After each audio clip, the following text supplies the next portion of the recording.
Your favorite preacher is back. Praise Jesus. No. So tonight, as you know, we do our weekly common sense sermons. Tonight, I was at the gym. Well, I was at the gym about an hour ago. I was at the gym. And while I was working out, I was thinking about the experiences I had with Earl Simmons, or aka DMX. And I met him off and on in my early 20s, being around a lot of the Rockefeller people, mid 20s. Yeah, mid 20s. But I had my first intimate experience with him, and I'm only doing this sermon tonight because it changed me. It changed my approach. So the Bad Boy Reunion Tour 2019, if I'm not mistaken, that was like around this time, roughly. My man, who's a DJ, L Nice. L Nice hits me up. L Nice hits me up. And he was like, yo, I'm in town. So I knew the night before, me and him was in front of his hotel on Lexington. Or was either 3rd Ave. It was either 3rd Ave or Lexington around like the 60s. It was, no, in the 50s. And so we hung out that whole night. I'll never forget that. And then the next day, I met back up with him because we was going to go to Soho before the reunion tour. There were some things people were doing. I remember Raekwon was doing something at Clark's in Soho. All I remember was I had to go to the Versace store to get a belt fixed. And me and him separated there. When I came back to the hotel, there was X. So I was like, yo, that's my man. Go up to him. He's smoking a cigarette right in front of the hotel. Man, we talked and just talked about how I knew him and vice versa. He was sober. He was 100% sober. So we go into the hotel and we're in the lobby now and we just talking. And he was asking me about God. He was like, blah, blah, blah. And at that time, I was on some like tear God out your chest type thing. And I'm like, man, blah, blah, blah. I don't know. That stuff is fake. And he's like, yo, I've been around the world. Da, da, da, da. It's real.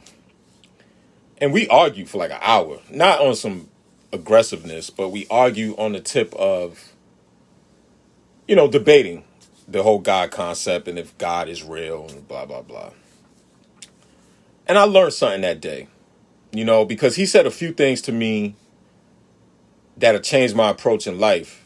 I still don't believe in it. Absolutely. I say believe. I still don't even acknowledge it. Absolutely not. But what I understood was in Islam, there is a concept called Jihad, which means the fight or the war. It doesn't mean exactly what you see on media where they say, oh, Islamicists, jihad and all, religious wars. It's really the war within. And the one thing I got from him was that he fought like multiple wars within himself, right? Because he wanted to be this philanthropist, like, I don't want to say teacher. He wanted to be an inspirational person to people who believed in Christianity or believed in Jesus Christ, right? But he also wanted to represent for the downtrodden and the people that from the hood, right? Like he was just real.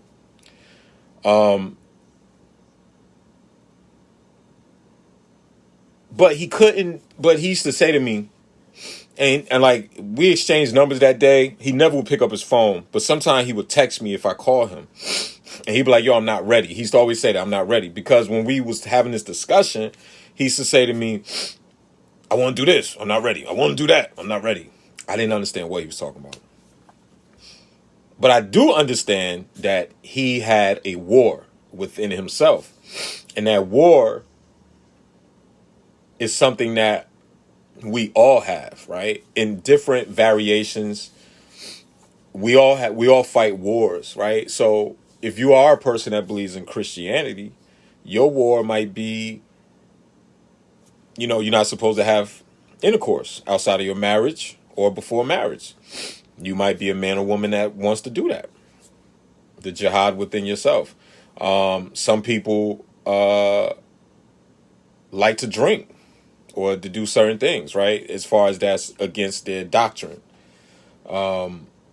It could be anything. Some people war could be gambling.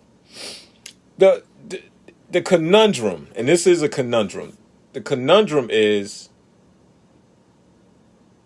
was the war worth fighting? And what I mean by that is, if you believe in something till the point it exists, right? Because if you believe in it, then it do exist for that moment. I don't care what it is. If you believe something is real, right? But I think his belief and his dependency on his belief is the reason why he could never win that war. If you are a person that lives in that place of God willing, or the devil made me do it, or the enemy is busy, how could you ever refine yourself for that war, right? If your book says, greater is he that is in me, that is he is in the world, well, you have an inside to you, you have an outside to you, right? As above, so below, as without, so within. The point I'm making is, when we argue in the hotel, well, not argue, I keep saying, when we debated in that hotel lobby about God, I understood that his dependency on his belief it did two things. It kept him going, but it also kept him from actually winning the war within him, the jihad, because he always felt that God is going to forgive and redeem, right? Or I have another day. In my reality, I don't believe in any, I don't acknowledge a deity. So I know that if something has to be done, I have to do it. There's no such thing as Andre wants to lose weight, so God is going to help me. Or Andre's going to get off crack, so God is going to help me. No, Andre has to get off crack. It's funny how we rely on these invisible beings and characters, but then at the same time we say God helps those who help themselves. Faith without works is dead. Literally, God is telling you, like, you got to do it. Like, I'm not doing nothing for you. But we rely on these things. And that's what made me come back to that when I was at the gym, when I was thinking about DMX, because, like, we literally was playing tug of war for like an hour and a half in a hotel lobby about God. And when I walked away from that conversation is the day I never debated the existence of a person's deity. And I learned that itself is a war. It's a literal war, right? It's literally a war of the mind. And once again, any of these doctrines, it always kind of tells you have to rely on yourself. You have to do it yourself. A man doesn't work, he doesn't eat. Or God bless the child that got his own. All of these things we keep replicating, repeating, regurgitating, but we don't even live by it. And the dude I'll never forget, he said to me, I rock your clothes as long as you black on. I said, X, I'm black. Yeah, but whatever. But the thing about him, his heart was gold. Like, when you hear people talk about him, his heart was gold. Like I said, never picked up the phone. He'll text if you call him, be like, I'm not ready. He'll just say, I'm not ready. Never picked up the phone. Had two conversations with him. One at the hotel, and the one very few time he called.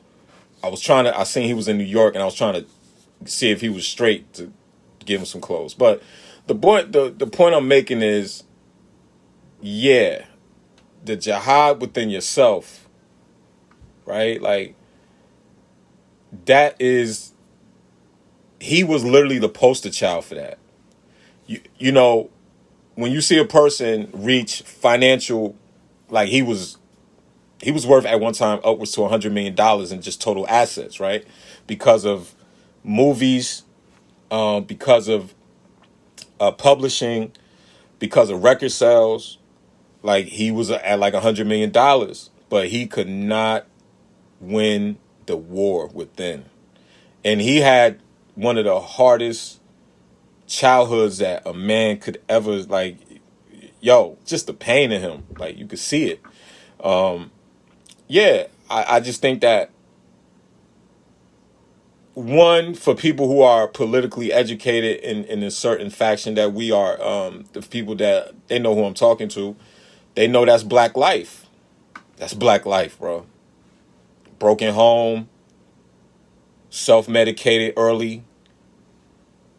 Then your grandma, your mom went to church. So even though you know you don't really like delve into it, you go to it because you feel like that's the only thing you have to like save you.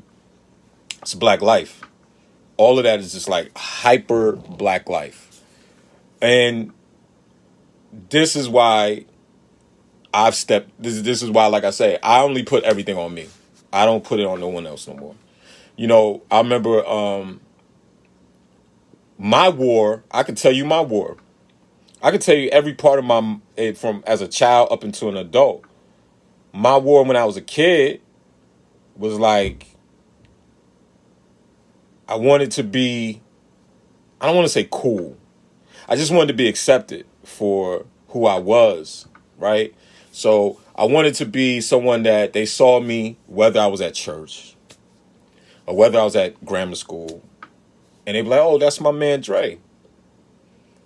But I couldn't. I was the fat nerd. So that was my war. That was my jihad. Because like I wanted to be cool.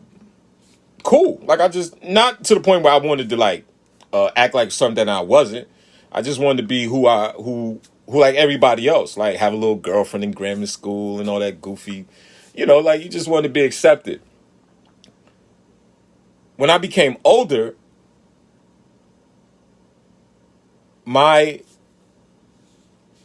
even forget older, because I breezed through my 20s. So when my father's sick, my war was, yo, I got business to do. I got clothes to sell. I got stores to ship. I got other countries to be.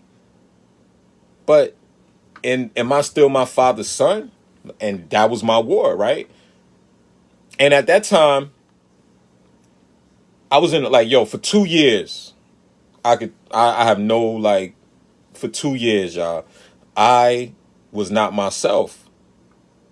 Because my mind had kind of like hinged to the fact that I had to help my mom take care of my dad. So it was like, yo, go to work, come home, feed, clean, change. Go to work, come home, feed, clean, change. And it's crazy because people that I thought were my friends or thought that I was dating, I don't know, most of them bailed on me, which is fine. Life goes on. People make, self-preservation is the highest elevation at all times. But that was my war. And I won it. And you want me to tell you why I won that war? Because I did what I was supposed to do. I didn't rely on God because I knew my father was going to die. Like, I just had to kind of like embrace the fact that he was dying. I didn't rely on anyone outside of my mom. Like, sometimes she had to bail me out. I was tired. Sometimes she used to wake me up. She was tired. But the way I won that war is because I did the right thing for my father. And 2 days before he died, I'll never forget it. He didn't have cognitive ability. But the one thing he said, I'm out the way. Finish what you started, boy. And I looked at him. He said, I'm out the way.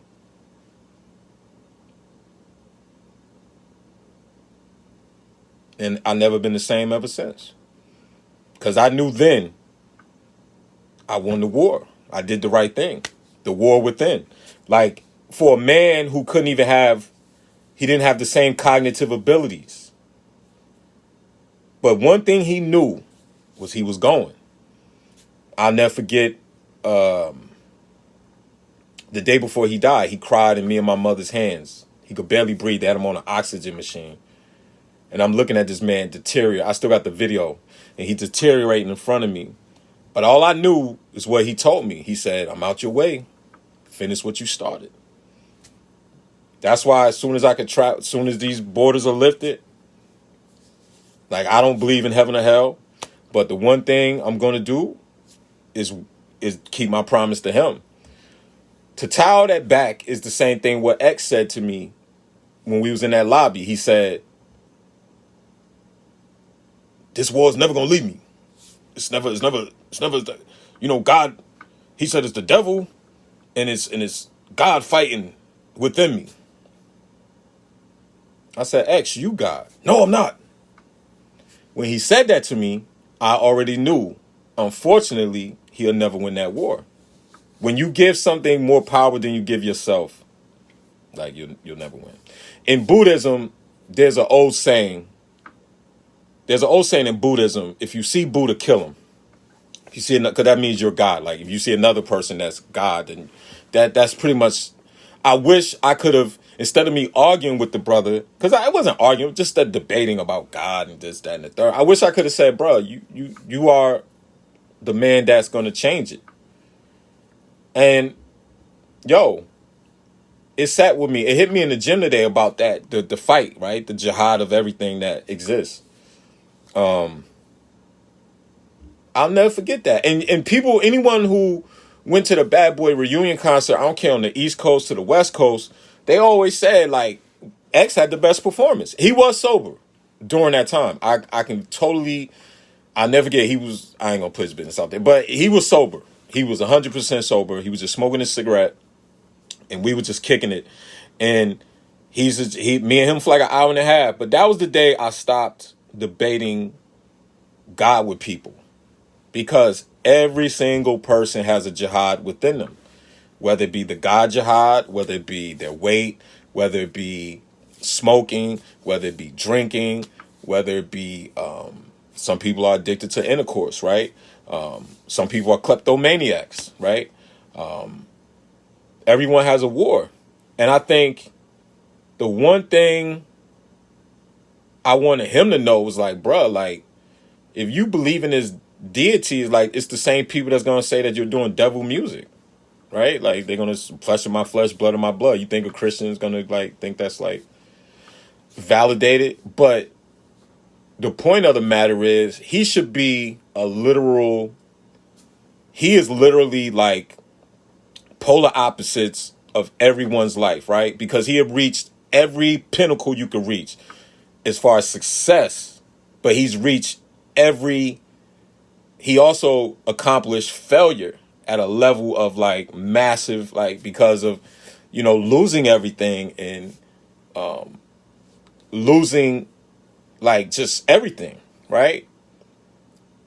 Yo, the one thing I know now is that at least he's at peace, bro. He's resting wherever he's at.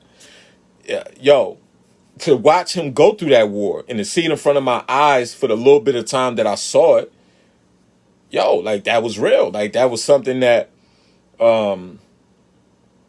we all go through. It's just in different ways, right? Everyone have their vices. Everyone have their vices. And he can be, people do these memes and tributes to him as if they really was rock. Like, most of these people aren't rocking no DMX. But, at the same time, we're all DMX. We're all DMX. We all have a war within us. We all have a jihad within us that we have to win.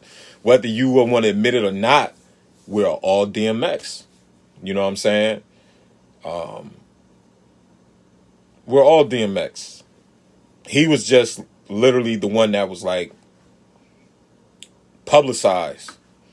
But if you can't learn anything, like, yo, unless you put everything on yourself, you're never going to kind of, like, accomplish what you need to do. That's just a fact.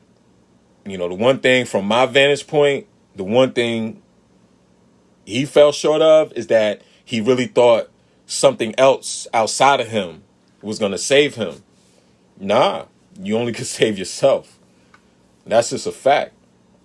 You know, that's why I live by the term, when the student is ready to learn, so shall the teacher appear, right? That's why I leave people alone, because some people will never leave these schools of thought that they're in. They'll never escape these things that they're in. You know, there was recently one of my friends on Facebook, Lillian, she hit me up and said she wanted to learn how to invest in the stock market. And the one thing I told her was like, yo, it's really just a mentality. Like, until you say, I need to do this, nothing will ever get done. And it's the same thing with life, right? It's the same thing from a person's nutrition. It's the same thing from a person's nutrition. It's the same thing from a person's monetary habits and financial habits. It's the same thing from a person's anything. Like, until you look yourself in the mirror square and be like, yo, I have to do it, it will never get done.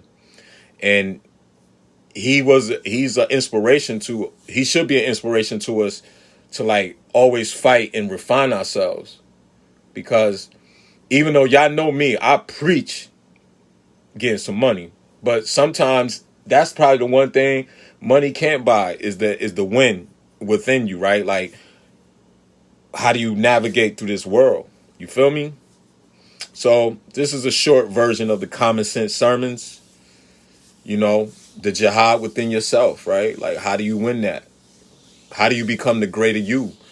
At the end of the day, a person who's going to believe in their deity is going to believe in their deity. But I guarantee you, they ain't never do nothing that they didn't do themselves. It was never somebody else that like came and said, oh, I'm going to give you this job. Oh, I'm going to get you some money. Oh, I'm going to help you provide. Oh, nothing. It's only them. That's why even their book tells them, great is he that is in me, that is he that is in the world. As a man thinketh, so shall he be. God helps those who help themselves. God bless the child that got his own. All these anecdotes and rhetorics, it's all telling you you're doing it yourself. There's nobody else like doing it. It's kind of like common sense. It's the same reason why you could like literally walk outside your house if you live in New York City and see a woman your mama's age living on the street and no one's helping her, and it's definitely nobody from the sky is helping her. And then you say to yourself, well, you know, people don't even believe in the same stuff. They don't even practice what they believe in. They just say it, right? And this is the jihad, right? This is the war every day within, right? It's just what we have to go through. And like I said, my war as a child wanted to be cool. I just wanted to be cool, like, yo. But then anyone who knows me knows, like, I think by the time I got to 15, I was like, who cares? Who cares? Right? And then, like I said, when I lost, all right. And like I said, when I lost a lot of people during my dad's sickness, even though I was in a malaise, once he passed, I don't care. When people bail out on me today, I don't care. I just be like, all right. I'm one of the few people that really just be like, okay. You know, because that's how you have to approach it. Born alone, die alone. Born alone, die alone, man. The whole point of this video is, what is your war? Right? I did a video on my YouTube page saying, make your work on your weakness until it becomes one of your strengths. And then when you make that weakness your strength, find another weakness to make it your strength. And that's the war we live in every day. What is your war? And how do we win this war that we're in? The jihad that you're in. So shout out to that brother. I hope he's at peace. That's it. Common sense sermons.